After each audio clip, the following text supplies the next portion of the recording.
Halo semua, kembali lagi di podcast Bahasa Indonesia bersama Windah.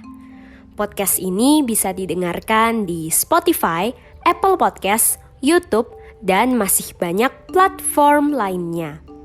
Sebelum kita mulai episode ini, aku mau mengucapkan terima kasih kepada Johanna karena sudah mendukung podcast ini dengan bergabung di Patreon. Semoga podcast ini bisa terus membantumu belajar bahasa Indonesia ya. Salah satu pendengar podcast ada yang ingin mendengar tentang peribahasa bahasa Indonesia. Jadi di episode ini kita akan membahas satu peribahasa. Sebenarnya orang Indonesia di dalam kehidupan sehari-hari jarang sekali menggunakan peribahasa. Apalagi peribahasa yang bahasanya sangat baku, kata-katanya sangat puitis, seperti puisi.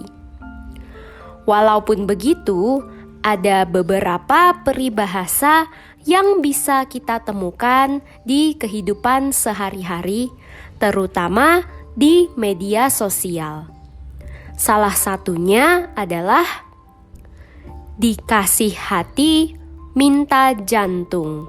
Hati adalah bagian tubuh, organ di dalam tubuh kita yang gunanya adalah untuk menyaring, membersihkan darah. Bahasa Inggrisnya adalah liver. Kalau jantung adalah organ yang gunanya adalah untuk memompa darah ke seluruh tubuh. Mungkin jantung lebih berharga, lebih penting, harganya juga lebih mahal daripada hati. Aku kurang tahu juga sih. Apakah para pendengar ada yang tahu?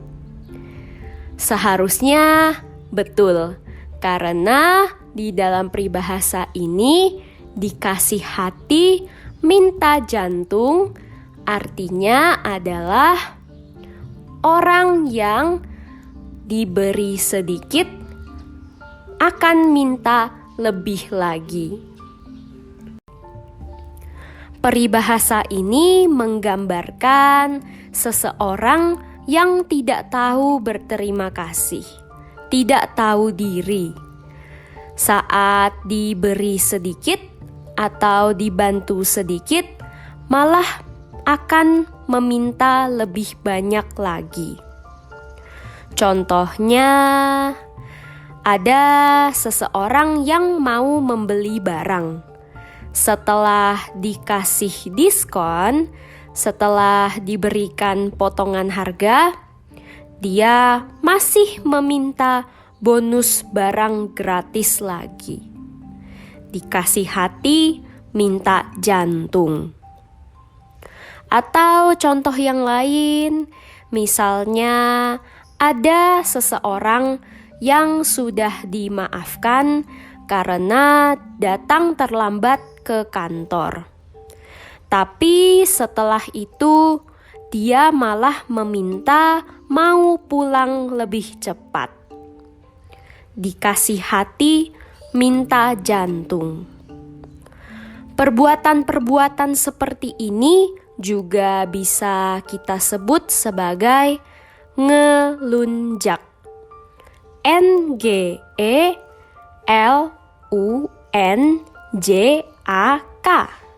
Ngelunjak. Walaupun kata ngelunjak tidak ada di kamus, tapi sebenarnya kata ini lumayan sering dipakai di kehidupan sehari-hari. Orang yang suka ngelunjak setelah dibantu sekali dua kali akan terus meminta. Orang yang suka ngelunjak setelah dimaafkan sekali dua kali mungkin akan terus melakukan kesalahan yang sama.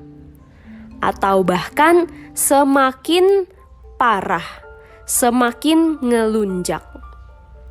Sikap ngelunjak seperti ini sangat menyebalkan, dan biasanya tidak ada orang yang suka kepada orang yang suka ngelunjak. Sebenarnya tidak masalah, tidak ada salahnya kita menerima bantuan orang lain. Tetapi kita juga harus tahu batasnya. Jangan sampai melewati batas ya. Kalau sampai kelewatan, kalau sampai ngelunjak juga tidak sopan. Pandangan orang lain terhadap kita juga bisa jadi kurang baik kalau kita terus-menerus ngelunjak. Episode kali ini sampai di sini. Jangan lupa dukung podcast ini dengan menjadi teman Windah di Patreon. Atau bisa juga dukung podcast ini dengan membagikannya di media sosial dan memberikan penilaian di Spotify dan Apple Podcast. Sampai jumpa di episode berikutnya. Dah.